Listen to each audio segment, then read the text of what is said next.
کچھ اللہ کے بندے اب بھی امت میں ایسے موجود ہیں جنہیں وقتاً فوقتاً یا کبھی کبھی کہہ لیجئے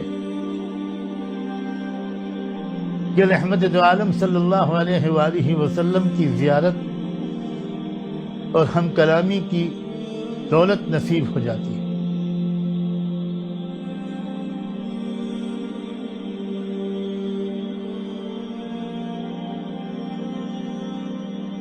ایسے ہی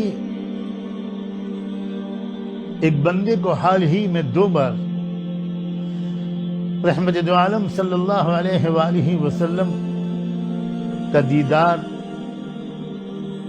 اور کچھ ارشادات سننے کا شرف حاصل ہوا۔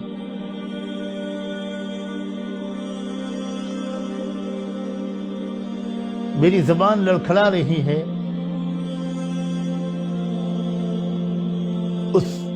ان باتوں کو نقل کرتے ہوئے جو ان دونوں موقعوں پر اللہ کے رسول صلی اللہ علیہ وآلہ وسلم نے اپنے اس امتی سے ارشاد فرمائی، لیکن امانت کے طور پر آپ تک پہنچانے کی کوشش کرتا ہوں، اور اللہ کرے سچے دل سے میں سب سے زیادہ اپنے آپ کو ہی اس کی وجہ اور مخاطب سمجھ سکوں، کسی ریاکاری کے بغیر۔ ایک بار کی زیارت کے موقع پر اللہ کے پاک رسول صلی اللہ علیہ وآلہ وسلم نے ارشاد فرمایا کہ میری امت نے میرے دین کو ڈھا دیا۔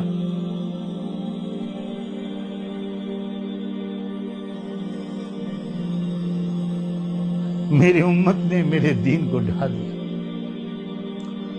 بہت مغموم شکل میں نظر آیا اور ایک ایسے مکان میں نظر آیا جس کی چھت گر چکی تھی۔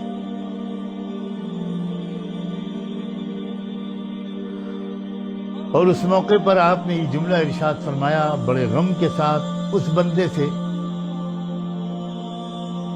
کہ میری امت نے میرے دین کو ڈھا دیا۔ اور دوسری بار پھر تھوڑی دن کے بعد پھر زیارت نصیب ہوئی تو اس بندے کے کہنے کے مطابق رحمت دو عالم صلی اللہ علیہ وآلہ وسلم نے جو جملہ ارشاد فرمایا وہ کچھ اس طرح کا تھا کہ میرے اپنوں نے مجھے چھوڑ دیا، میرے اپنوں نے مجھے چھوڑ دیا، میرے اپنوں نے مجھے چھوڑ دیا۔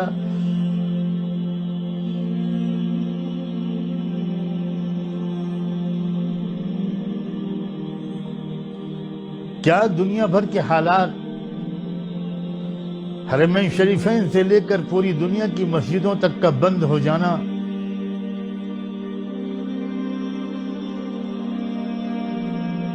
کیا اس بات کی دلیل نہیں ہے کہ رب ہم سے راضی نہیں ہے؟ رب ہم سے راضی نہیں ہے۔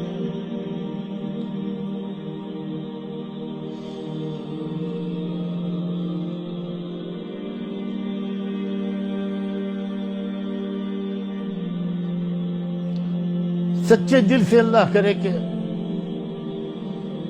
یہ اعتراف ہم میں سے ہر ایک کو اور سب سے زیادہ اس کہنے والے کو نصیب ہو جائے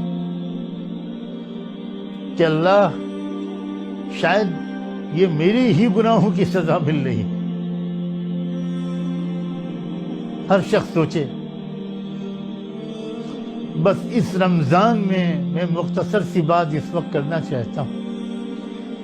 اس رمضان میں سب لوگ اپنے رب سے لپٹ جائیں، قدموں پہ پڑ جائیں، منا لیں، راضی کر لیں، راضی کر لیں، راضی کر لیں۔